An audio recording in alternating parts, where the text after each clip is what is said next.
Men xafa bo'lsam, hech kimdan xafa ham bo'lmayman. Bitta o'tirib bir xafa bo'lib olaman-da, nima men xafa bo'lyapman? Bu dunyoda o'zi jannat-ku.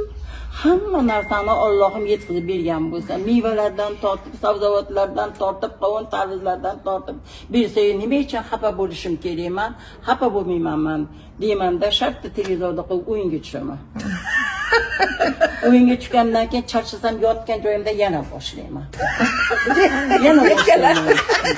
Keyin juda qiziqib ketsam, orqadan otadan chiqsa, yana o'rnidan turib, yana o'yinga tushaman. Umuman xafa bo'lmayman. Chunki bu dunyoni o'zi o'tkinchi, esdan chiqish kerak.